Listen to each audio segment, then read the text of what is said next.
साध संगत जी, the inspired stories channel पर आपका बहुत बहुत स्वागत है।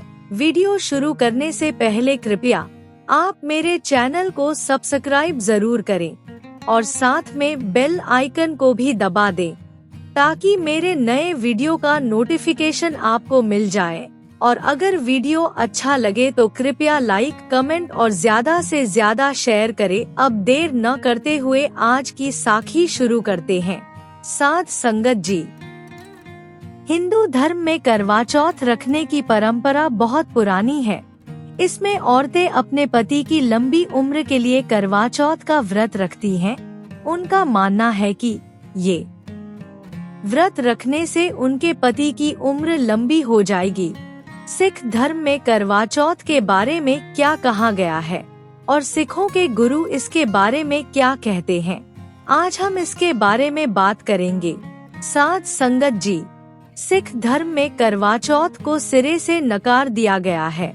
सिखों के गुरु नानक देव जी भी यही कहते थे कि किसी एक के भूखे रहने से क्या दूसरे की उम्र लंबी हो सकती है। ये तो वही हुआ कि अगर मैं खाना खाऊंगा तो पेट दूसरे का भर जाएगा। सिख धर्म में करवा चौथ को पाखंड कहा गया है। सिखों के पवित्र गुरु श्री गुरु ग्रंथ साहिब के अंग 353 में कहा गया है कि छोड़े अन्न करे पाखंड, ना सुहागन ना वो रंड। गुरुजी कहते हैं कि जो स्त्री अन्न पानी का त्याग करके व्रत रखती है, असल में वो बहुत बड़ा पाखंड करती फिरती है। उसकी गिनती उन बेमतलब की औरतों में होती है जो ना तो सुहागन होती है और ना ही विधवा। वो तो केवल पति के द्वारा छोड़ी गई स्त्रियां हैं जिनके पतियों ने उन्हें घर से निकाल दिया गया है।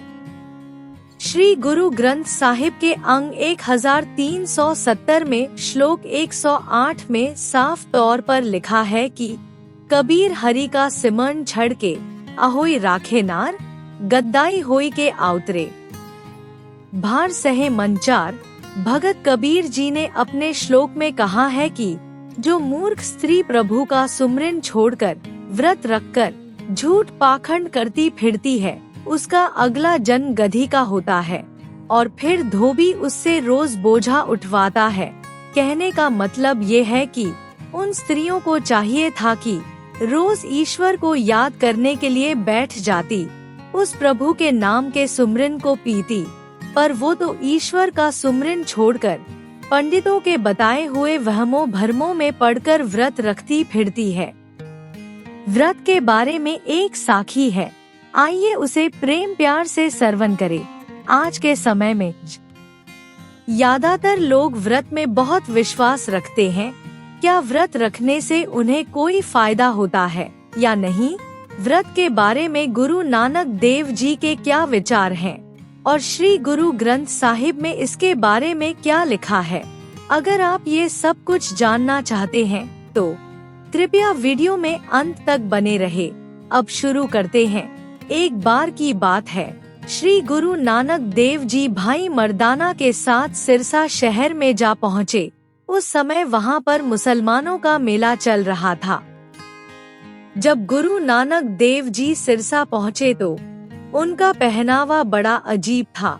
उन्होंने पैरों में खड़ाऊ पहनी हुई थी, हाथ में डंडा था, बाजू और सर पर रस्सी बंधी हुई थी और माथे पर तिलक लगाया हुआ था। गुरु नानक देव जी का ये बाना ना तो हिंदू संतों का था और ना ही मुस्लिम फकीरों का। उनकी इस तरह की वेशभूषा देखकर मेले में आए लोग गुरु जी के चारों तरफ इकट्ठे हो गए। ये देखकर गुरु जी ने मर्दाना से कहा, मर्दाना रबाब बजा। गुरुजी वहीं पर बैठ गए और भाई मर्दाना रबाब बजाने लगे और फिर गुरु नानक देव जी परमात्मा की महिमा गाने लगे। उनके शब्दों से वहाँ पर ऐसा रसमयी माहौल बन गया। मुस्लिम फकीरों की सारी भीड़ गुरु जी के चारों तरफ एकत्रित हो गई। इस तरह गुरु जी के चारों तरफ भीड़ बढ़ने लगी। असल में उस समय सिरसा शहर मुसलमान फकीरों का गढ़ माना जाता था। वो फकीर अपने आप को करामाती कहते थे। और इसके लिए कई तरह की करामातें भी करते रहते थे। वो लोगों को धागे, ताबीज और तंत्र मंत्र के द्वारा खुश करने की बातें करते थे। उनका मानना था कि वो खुदा के भेजे गए बंदे हैं और खुदा उनके सारे हुक्म मानता है।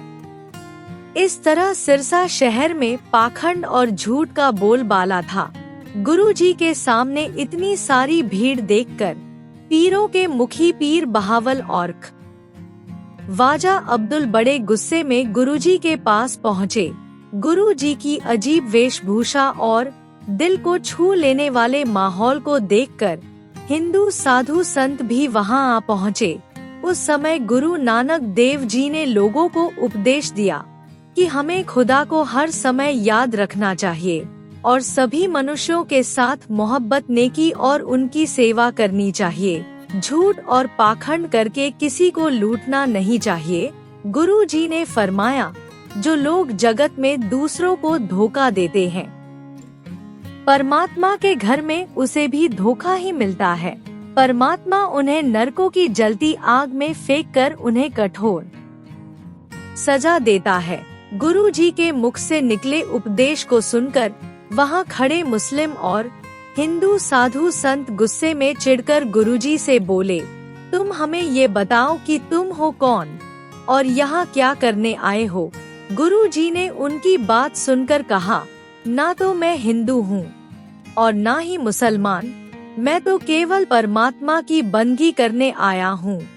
तब मुस्लिम फकीरों ने गुरुजी को डराने के लिए अपने तंत्र मंत्रों से करामातें दिखानी चाहिए, पर जब गुरुजी ने निगाह भरकर उनकी तरफ देखा तो एक पल में ही उनकी सारी शक्तियाँ छीन ली।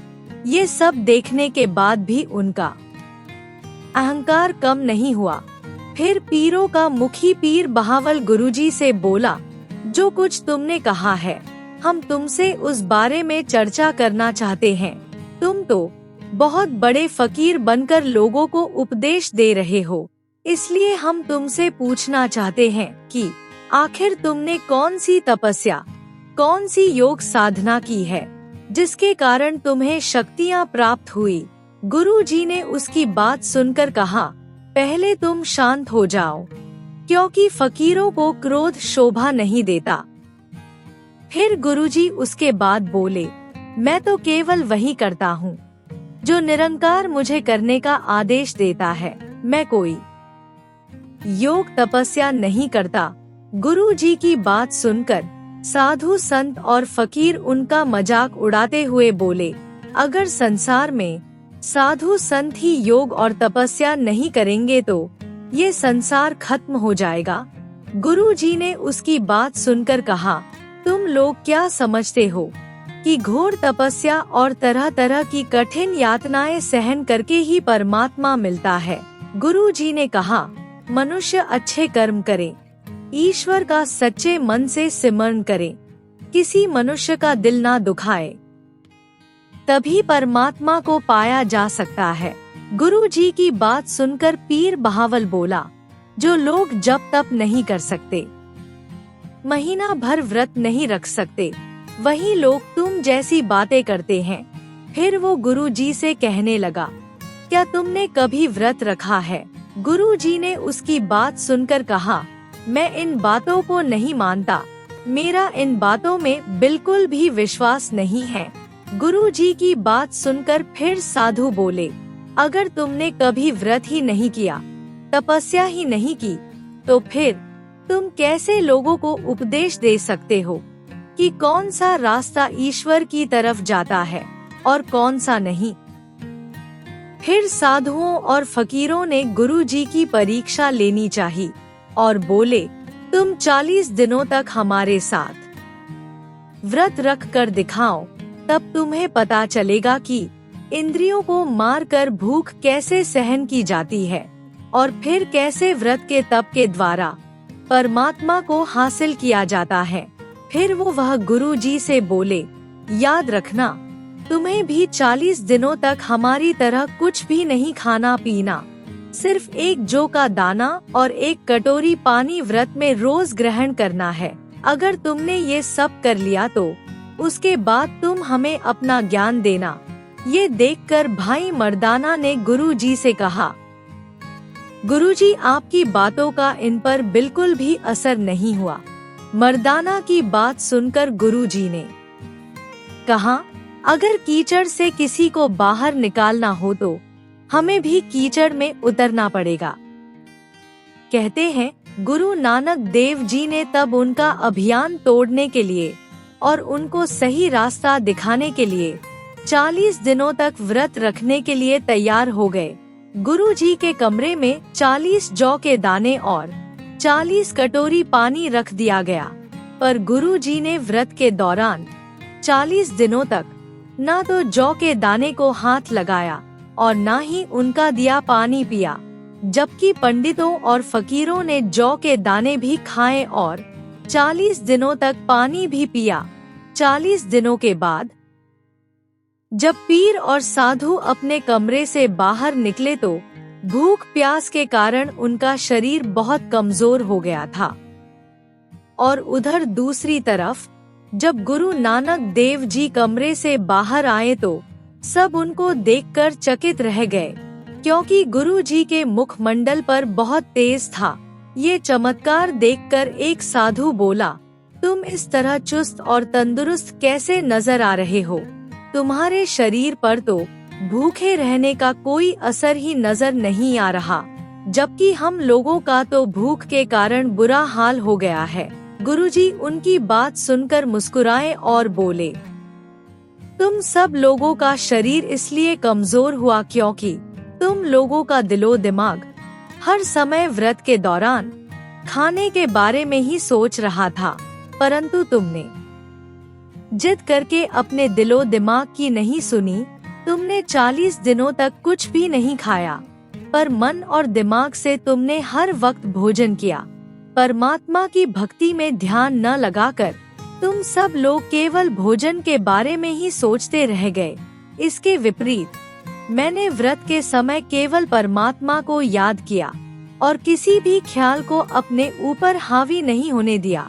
परमात्मा का ध्यान मेरे दिलो दिमाग पर ऐसा छाया कि मुझे खाने पीने का होश ही नहीं रहा।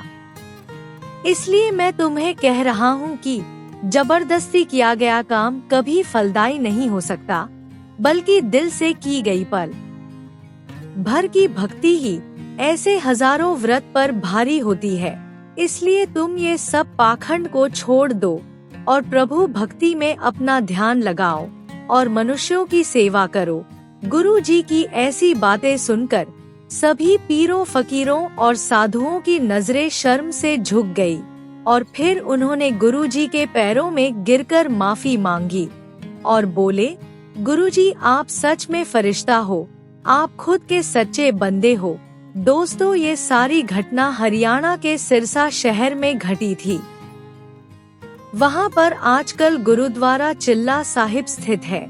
इसका नाम चिल्ला साहब इसलिए पड़ा क्योंकि गुरु जी ने यहाँ पर 40 दिनों तक तप करके चिलैया पूरा किया था।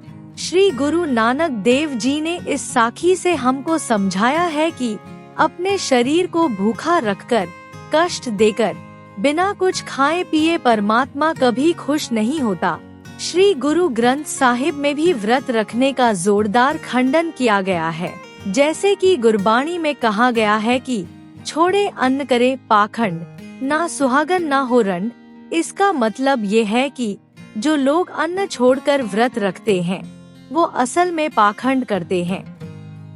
उनकी गिनती उन बेमतलब जीव स्त्रियों में है जो ना तो सुहागन होती हैं और ना ही विधवा। आगे गुरु नानक देव जी फरमाते हैं कि अन्न बिना ना होए सुकाल, ताजिए अन्न ना मिले गोपाल। श्री गुरु ग्रंथ साहिब जी फरमाते हैं, अन्न खाए बिना कोई भी जीव खुशहाल नहीं हो सकता। गुरु जी ने स्पष्ट शब्दों में कहा है कि अन्न त्यागने और भूखे रहने से परमात्मा कभी नहीं मिलता। श्री गुरु ग्रंथ साहिब के अंग 1370 में लिखा है, कबीर हर का सिमरण छड़ के अहोई राखे नार, यानी राम नाम का सिमरण छोड़कर मूर्ख स्त्री शीतला के व्रत रखती फिरती है। श्री गुरु ग्रंथ साहिब जी पढ़ने से पता चलता है कि इसमें ऐसी बहुत सी बानी दर्ज है जिसमें व्रत का पूरी तरह से खंडन किया गया है। इस तरह सिख धर्म में व्रत रखने की कोई भी मान्यता नहीं है और अगर श्री गुरु नानक देव जी को मानने वाला व्यक्ति व्रत रखता है तो ऐसे लोग गुरु जी के उपदेशों को सिरे से नकारते हैं, क्योंकि ऐसे लोग गुरु जी के प्रति आस्था तो रखते हैं पर गुरु जी के उपदेश को नहीं मानते। अगर हमारे मन से भ्रम, अंधविश्वास, पाखंड खत्म ही ना हुए तो गुरु जी से जुड़ने का हमें क्या फायदा। साध संगत जी, ये सोचने की बात है जो स्त्रियां नवरात्रि, करवा चौथ और कई तरह के व्रत रखती हैं, ऐसा करने से क्या किसी की उम्र लंबी हो सकती है? बिल्कुल नहीं दोस्तों, जीव का जन्म बाद में होता है लेकिन उसकी मृत्यु का समय पहले लिख दिया जाता है। जैसे कि शुरू गुरु ग्रंथ साहिब में लिखा गया है कि मरण लिखाए मंडल में आए। अंत में गुरु नानक देव जी सभी जीवों को असली व्रत रखने का तरीका समझते हुए बताते हैं कि श्री गुरु ग्रंथ साहिब जी कहते हैं कि हे भाई, परमात्मा को तू निकट करके देख, अपनी इंद्रियों को अपने काबू में रखकर प्रभु का नाम सुनाकर, यही है असली एकादशी का व्रत। ये जो तेरी आंखें, नाक, कान, जुबान आदि इंद्रियां है, इन सब की खुराक कलयुग में बुरा देखना, बुरा सुनना, बुरा बोलना बन गई है। गुरु जी ने फरमाया है कि अगर तूने व्रत रखना है तो फिर ऐसा व्रत रख कि इन आँखों से बुरा ना देख, कानों का व्रत रख, बुरा ना सुन, जुबान का व्रत रख, किसी को बुरा ना बोल, हाथों का व्रत रख, बुरा ना कर, पैरों का व्रत रख, बुरे रास्ते पर ना जा। फिर गुरु जी ने फरमाया, हे जीव, तू एक दिन का ही व्रत क्यों रखता है? अगर तुमने व्रत रखना ही है तो फिर ऐसा व्रत रख।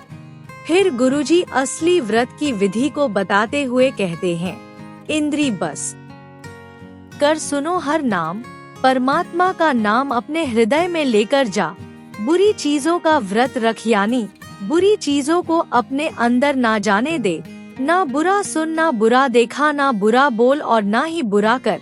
इसके साथ तू अच्छी चीजों को अपने अंदर धारण कर, अच्छी वस्तुओं का भोजन खा, यानी कि प्रभु का नाम जप। फिर गुरुजी उसके बाद फरमाते हैं कि मन संतोष सरब जिया दया। इसका अर्थ है अपने मन को संतोष में लेकर आ, ये व्रत रख, जीवों पर दया कर, दूसरों के पर्दे ढक। जिस दिन तुम्हारा मन संतोष में आने लगा और जिस दिन तुम्हारे अंदर जीवों के प्रति दया भाव आने लगा और जिस दिन तुमने अपने आसपास परमात्मा को देखना शुरू कर दिया, फिर तू उस दिन समझ ले तुम्हारा व्रत पूरा हो गया। दोस्तों, गुरु जी की इस साखी से हमें ये शिक्षा मिलती है कि व्रत से कभी किसी का भला नहीं हो सकता। ये तो सोचने वाली बात है कि किसी एक के भूखा रहने से दूसरे की उम्र लंबी कैसे हो सकती है।